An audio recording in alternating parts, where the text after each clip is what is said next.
పెళ్ళైనా పండగైనా వేడుక ఏదైనా పట్టుచీరల ప్రత్యేక వేదిక వారాహి సిల్క్స్. నమస్తే రమగారు. నమస్తే జయ. రమగారు, మనకి వారాహి నవరాత్రులు మొదలవుతున్నాయి. మనము దసరా నవరాత్రులు చూస్తాం, తర్వాత వారాహి నవరాత్రులు. వీటిని ఏ విధంగా జరుపుకుంటాం? మనం ఏమైనా ప్రత్యేక నియమాలు పాటిస్తామా? అందరం జరుపుకుంటాం. అసలు ముఖ్యంగా సంవత్సరానికి 4 సార్లు 4 రకాల నవరాత్రులు వస్తాయి. 2 ప్రఖ్యాతమైనవి, ఒకటి వసంత నవరాత్రులు, రెండోది శరన్నవరాత్రులు. ఈ గుప్తంగా జరుపుకునేవి ఇవి 2. ఏవి? వారాహి నవరాత్రులు, శ్యామల నవరాత్రులు జరుపుతారు. మనం చేసుకోము సాధారణంగా. ఇది కొన్ని ప్రాంతపు ఆచారాలుగానే కనపడుతుంది. మన ప్రాంతంలో ఇంచుమించుగా లేనట్టే. మనం సోషల్ మీడియా యాక్టివ్ అయిన తర్వాత ఒక 2-3 సంవత్సరాలుగా ఈ వారాహిని ఆశ్రయిస్తే చాలా రకాల ప్రయోజనాలు లభిస్తాయని, సమస్యలు తీరుతాయని, విపత్కర పరిస్థితుల్లో ఈమెను ఆశ్రయించిన వాళ్ళ వారాహి అమ్మవారిని ఆశ్రయిస్తే సమస్యలు తీరుతాయని చెప్పి వారాహి నవరాత్రుల్ని ప్రఖ్యాతంగా చేసాం. 2-3 ఏళ్ళుగా ఎక్కడ వచ్చాడో అసలు వారాహి అమ్మవారి ప్రతిమని మనం ఇంట్లో పెట్టుకుంటామా రమ్మగారు? పెట్టుకోం కదా. అసలు ఇలా ఉంటారని కూడా చాలా తక్కువ మందికి తెలుసు. అవును. కానీ ఈ మధ్యకాలంలో వింటున్నాం. మొన్న ఫోటో ఫ్రేమ్స్ కోసం నేను షాప్కి వెళ్తే ఎన్ని రకాలుగా కనిపించాయోనండి. అవును. అంటే వారాహి అమ్మవారి ఫోటోని వేరు వేరు కలర్ శారీస్తో, వేరు వేరు భంగిమల్లో, అంటే అంత విరివిగా ఇంట్లో కూడా పెట్టుకోబట్టే కదా అక్కడ కనిపిస్తా ఉంది. ట్రెండింగ్ లో ఉన్న జేజీ వారాహి. మన వీడియోస్ లాగానే ట్రెండింగ్ లోనే ఉన్నది వారాహి అమ్మవారు. ఆమె ఎప్పుడూ ఉంది కానీ జయ, ప్రఖ్యాతంగా లేదు. ఎందుకంటే ఈమెని ఉగ్రదేవతగానే చెప్పబడుతుంది ఆమె. ఓకే. అమ్మవారి యొక్క పరివార శక్తుల్లో ప్రముఖమైన మంత్రినిగా వారాహి అమ్మవారిని చెప్తారు. ఆదివరాహమూర్తి యొక్క స్త్రీ స్వరూప శక్తి. ఆదివరాహమూర్తిని కూడా మనం సాధారణంగా అర్చనలు, పూజలు మనం ఏమి చెయ్యం. ఏ సందర్భంలోనూ వరాహస్వామి స్వరూపంలో ఉన్న విష్ణు స్వరూపాన్ని ఇంట్లో పెట్టుకోవటం కానీ, పూజ చేయటం కానీ మనకు కనిపించదు. మనకి ప్రఖ్యాతంగా వరాహస్వామి ఉన్న దేవాలయాలు ఏవి? ఒకటేమో తిరుమలలో మొదట వరాహస్వామిని దర్శించాలి. ఎందుకంటే ఆయనే వెంకటేశ్వర స్వామికి స్థలాన్ని ఇచ్చాడు కాబట్టి, అది ఆయనది, భూమి ఆయనది కాబట్టి వారిని మొదట దర్శించి అప్పుడు పెద్ద ఆయన్ని చూడాలి. వీరు ఇంకా పెద్దవారు. విష్ణుమూర్తికి మనం వెంకటేశ్వరుడి కంటే పెద్దవాడుగా వరాహమూర్తిని మనం సేవించుకుంటాం. అదొకటి.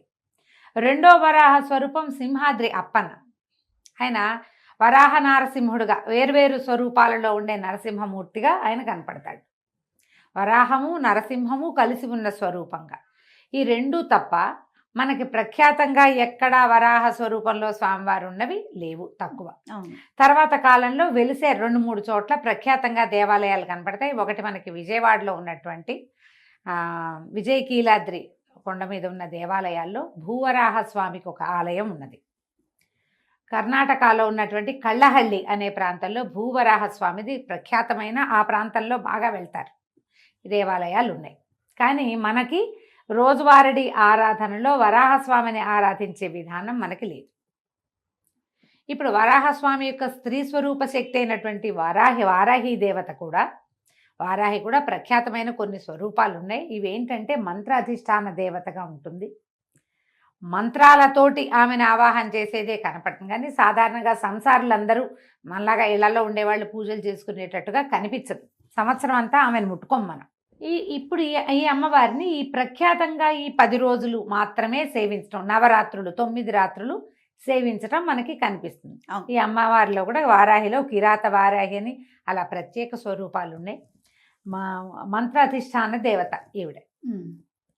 ప్రఖ్యాతంగా కొన్ని చోట్ల ఏంటంటే పీఠాలలో, మఠాలలో మంత్రం బాగా పునశ్చరణ చేసే చోట, యజ్ఞం, యాగం, హోమాలు అవి జరిగే చోట విరివిగా ప్రజలు వచ్చి అమ్మని సేవించి ప్రసాద స్వీకారం చేసే చోట గనక ఇది చేస్తే ఆ అమ్మవారి యొక్క ఉగ్రశక్తి, ఉగ్రత్వము అవి శాంతింపబడతాయని ఇలా వ్యవహారంగా చెప్తారు. అయితే ఇటీవల మనం వారాహి అమ్మవారికి కూడా అక్కడక్కడ దేవాలయాలు చూస్తున్నాం. మనకి కాంచీపురంలో ప్రఖ్యాతంగా లోపల అమ్మవారి కామాక్షి ఉంటే బయట వారాహి స్వరూపం కనపడుతుంది. అంతరాలయం దగ్గరే మనకి ఉన్నది. కానీ మనకి ఇప్పుడు దేవాలయాలే ఇప్పుడు మనకు కనిపిస్తున్నాయి. తిరుమలలో కూడా, తిరుపతిలో కూడా నేను వెళ్ళొచ్చాను, చెప్పాయి కదా. ఈ 2-3 చోట్ల అది పీఠానికి అనుబంధంగా ఉన్న దేవస్థానంగానే కనిపిస్తుంది. ఎలాగైనా ఎక్కడైనా కనపడితే నమస్కరించుకోవటానికి ఏ ఆటంకము లేదు. అంతే కదండి, నమస్కారం చేసుకోవచ్చు.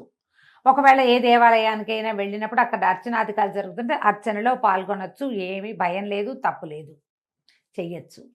అయితే ఈ ప్రఖ్యాతమైన ఈ 9 రోజులు చేసేటప్పుడు మనం కొంచెం చిన్న మెలకువతోటి వ్యవహరిస్తే సరిపోతుంది, చేసుకోవచ్చు. ఇప్పుడు ఇది ఉగ్రదేవతారాధనగా దీన్ని ఏం తీసేయాల్సిన పని లేదు, చేసుకోవచ్చు. ఈ చేయటం ఏమిటి, మనం ఎట్లాగో ప్రాణప్రతిష్ఠ చేసి విగ్రహాలు పెట్టి అంత గందరగోళంగా హైరాన్ పడద్దు. ఓకే, యాజ్ సింపుల్ యాజ్ చేసుకోవచ్చు, ఎంత సింపుల్గా అయినా. ఈ 9 రోజుల పాటు ఎక్కడి నుంచి మొదలైంది, ఇది ఆషాఢ శుద్ధ పాడ్యం నుంచి నవమి వరకు పూజ.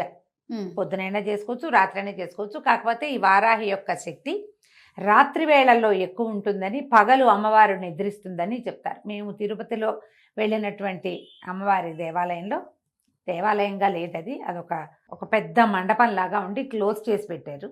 మేము అక్కడ లోపలికి వెళ్ళాక చూస్తూ మాట్లాడాం 2 వాక్యాలు. అక్కడ కూర్చున్న ఒక స్వామీజీ ఒక ఆయన జపం చేసుకున్నారు. అమ్మ మాట్లాడిపోకండి, అమ్మవారు పగలు నిద్రిస్తుంది, రాత్రిపూట అమ్మ మెలకువగా ఉంటుంది అని చెప్పారు. హైదరాబాద్లో కూడా 3-4 చోట్ల అమ్మవారు వారాహి ఉంది పీఠంలో. నేను చెప్పాను లాస్ట్ టైం, కుదిరిక ఉంటే వెళ్ళి రావచ్చు. ఈ సమయాల్లో మంచివి. ఇవి ప్రఖ్యాతమైన రోజులు. ఆమె యొక్క శక్తి ద్విగుణీకృతంగా ఉండుండొచ్చు, అందుకని చెప్తారేమో ఈ నవరాత్రులు అంటారు. చెప్తారు. ఈ 9 రోజులు మనం ఏం చేయొచ్చు, వారాహి అమ్మవారిది ఒక చిన్న ఫోటో పెట్టుకోండి, ప్రతిమలకి వెళ్ళొద్దు, కలశాలు పెట్టుకోవద్దు. దసరా నవరాత్రులకు చేసినట్టుగా కలశాలు అక్కర్లేదు.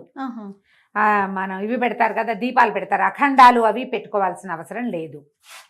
ఓకే, సింపుల్గా చేసుకోండి. ఒక్క ఫోటో. మనం ఏంటంటే ఏదైనా ఆరాధన చదువుకునేటప్పుడు స్వరూపం కనపడుతుంటే మనకు ఒక సంతోషం, తృప్తిగా ఉంటుంది. ఇంత చిన్న ఫోటో పెట్టుకోండి చాలు, పెద్ద ఫోటో కూడా అక్కర్లా. ఏవైనా 4 ఎర్రని పువ్వులతోటి అర్చన చేసుకోండి. వారాహివి 12 నామావళి ఉంది, అష్టోత్తరం దొరుకుతుంది, 2-3 రకాల స్తోత్రాలు ఉన్నాయి. ఏదైనా ఒక స్తోత్రంతో ఆ స్తోత్రం చదువుకుని ఆ పువ్వులు సమర్పించి ఏదైనా నివేదన పెట్టుకోండి చాలు. ఇప్పుడు మీరు ప్రాణప్రతిష్ఠ చేస్తాము, ఉద్వాసన ఎప్పుడు చెప్పాలి, ఇలాంటి వ్యవహారాల్లోకి దిగదు. ఎందుకంటే ఇది ప్రఖ్యాతంగా చేసేది కాదు, మామూలుగా రోజువారీ మనం చేసుకునేది కాదు. కాబట్టి ఇవి ప్రత్యేకమైన రోజులు, ఆమెకి సంబంధించిన రోజులుగా చెప్పబడుతున్నాయి. కాబట్టి పెద్దవాళ్ళంతా చెప్తున్నారు. కాబట్టి ఈ 10 రోజులు మనం ఏదైనా చదువుకోవచ్చు, చెప్పుకోవచ్చు. రోజువారీ నివేదనకి అమ్మవారికి పానకము, పెసరపప్పు నివేదన చేయొచ్చు, వడపప్పు, పానకము. మీరు చేయగలిగితే పాయసాన నివేదన చేయొచ్చు. 9 రోజులు ఏదైనా ఒక అన్న నివేదన చేయొచ్చు, ఫలాలు అవి పెట్టచ్చు. పానకము, వడపప్పు మాత్రం మస్ట్ అండ్ షుడ్గా పెట్టాలి. ఎందుకంటే అమ్మవారు కొంచెం ఎక్కువ అంటే పవర్ఫుల్ దేవత. మనం ఈ నామాలు అవి చదివేటప్పుడు ఆ ఉగ్రత హెచ్చుతుందని ఆమెను చల్లబరచడానికి ఇవి పెట్టమంటారు. పూలగన్ లాంటివి నివేదన పెట్టుకోవచ్చు. మీరు గ్రాండ్గా చేసుకుంటా ఉంటే ఎవరైనా గురువు గారిని ఆశ్రయించి చేసుకోండమ్మా, నేను ఇంతే చెప్తా, నేను ఇంతకంటే చెయ్యట్లేదు, చెయ్యను కూడా, ఇంతే చేస్తున్నాం. ఇవి మంచి రోజులు కాబట్టి రోజువారీ చదువుకోవచ్చు. 12 నామావళి చాలా చిన్నది, 12 నామాలు. ఓకే, చక్కగా చదువుకోవచ్చు. ఆ 12 నామాలనే 9 సార్లు లెక్కెట్టి చదువుకోండి, అయిపోయింది. 11 సార్లు లెక్క పెట్టి చదువుకోండి. అవును, పువ్వులు ఏవో సమర్పించండి. అష్టోత్తరంగా దొరికిందనుకో మనకు ఆన్లైన్ కనపడతాయి, చేసుకోవచ్చు. ఇప్పుడు ఇది సాంగంగా మనం దసరా పూజల్లో అమ్మవారిని నిలబెట్టి 9 రోజులు సేవించి 10వ రోజున ఉద్వాసన చెప్పి అమ్మవారిని మళ్ళీ వెనక్కి చేర్చి అంతలా చేయక్కర్లేదు, చేయవసరం లేదు. 9 రోజులు చేసుకుంటే మంచిది, 5 రోజులైనా చేసుకోవచ్చు. పైగా ఇవేంటంటే ఇవన్నీ కాంప్లికేటెడ్ కదా జయ. ఏదైనా మొదలుపెట్టి ఏదైనా మధ్యలో ఇబ్బంది వచ్చింది, పీరియడ్స్ వస్తాయి, పిల్లలకి పీరియడ్స్ వస్తాయి, ప్రయాణాలు వస్తాయి, సడన్గా ఎక్కడో ఏదో ప్రాబ్లం వస్తుంది, చావో మరణమో పొటకో సమత్తలో ఏమోటో వస్తాయి, మనం అటేటో వెళ్తాం, మానేసామని భయం వేస్తుంది. అవునండి. మీరు ప్రాణప్రతిష్టలు అవి చేసి కలశాలు పెట్టి తర్వాత ఏమో అఖండాలు పెట్టారనుకోండి, మానకుండా చేయాలి. మానేస్తే మీ ఇంట్లో పిల్లలు కాలు జారిపడినా మీకే గట్టిగా దుమ్మొచ్చి తలనొప్పి వచ్చినా అమ్మవారిని మానేసాం కాబట్టి వచ్చింది, కనెక్ట్ చేసేసుకుంటాం, కనెక్షన్లు పెట్టుకోవద్దు. అందుకని మీరు ఇవి పెట్టద్దు, ప్రాణప్రతిష్టలకి దిగబోకండి. ఒక పటం రోజువారీ పెట్టుకోండి, ఈ 9 రోజులు చదువుకోండి. 10వ రోజు అయిన తర్వాత 10వ రోజు నాడు ఆ పటం తీసి చక్కగా తుడిచి పైన పెట్టేసుకోండి. పటం తీసి పైన పెట్టాలంటే మహారాజుగా పెట్టుకోవచ్చు. మీకు ఉంచుకునే ఉద్దేశం ఉంటే ఉంచుకోవచ్చు, కానీ లేకపోతే తీసి పైన పెట్టచ్చు, ఆవిడ ఏమందు. మళ్ళీ వచ్చే సంవత్సరం అదే పటం పెట్టుకుంటాము, సరిపోతుంది కదా. కాస్త నివేదన కొంచెం చెయ్యండి తప్పకుండా, ఊరికే చదివి వదిలేయపోకండి. మనం పారాయణ చేశాక ఏదైనా చదువుకుని ఏదైనా అర్చన చేశాక ఖచ్చితంగా నివేదన, తాంబూలము, హారతి లైన్ ఇలా. ప్రకారం చేసేయాలి. ఓ. ధూపము, దీపము.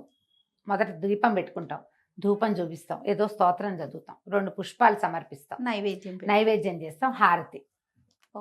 ఒక నమస్కారం, కంప్లీట్ అయిపోతుంది. కంప్లీట్ అయిపోతుంది. మీరు రోజు రాత్రిపూట 9 రోజులు చేసుకోవచ్చమ్మా. ఇందులో భయపడేంత పెద్దది కాదు ఇది. ఇవి మనం చెయ్యం కాబట్టి చేయక్కర్లేదు, చెయ్యాలనిపించింది లక్షణంగా చేసుకోవచ్చు. ఇంత Okay. మాత్రం చెయ్యండి, ఏమీ భయం లేదు. ఈమె ఏంటంటే పరివార శక్తుల్లో ప్రబలమైన శక్తి. ఆహా. నేనైతే దాదాపుగా ఒక 4-5 సంవత్సరాలుగా ఈ వారాహి నవరాత్రులు ఎప్పుడైతే తెలిసిందో 5-6 సంవత్సరాల క్రితమే తెలిసింది జయ నాకు. ఈ ద్వాదశ నామావళి చాలా సులువు. ఓకే. నా 12 నామాలే కదా, వీటిని 9 టైమ్స్ చేయటం ఒక లెక్కగా అలవాటు చేసుకున్నాను నేను. ఓకే. నేను ఇంతే చేస్తున్నా అంతే. ఒకవేళ మధ్యలో ఏదో ఇబ్బంది వచ్చింది, ఒక నమస్కారం చేసుకోవటమే అంతే. అంతే. లేదు భారీ ఎత్తున చేసుకోవాలంటే గురువు గారిని సంప్రదించడం. భారీ ఎత్తున చెయ్యాలి అంటే ఖచ్చితంగా మీరు ఒక గురువు గారిని సంప్రదించి వారు మిమ్మల్ని పూర్తిగా గైడ్ చేసేలాగా చేసుకోండి. ఓ, అప్పుడు ఓకే. ఇప్పుడు చూడు, గురువు గారిని సంప్రదించి అంటే ఫోన్లోనో, ఇన్స్టాలోనో, మెసెంజర్లోనో కాదు, ప్రత్యక్ష గురువు. ఓకే. అందుకని ముందు జాగ్రత్త పడి చేసుకోండి ఏం చేసినా. తప్పకుండా అండి. నమస్తే రమగారు. నమస్తే జయ.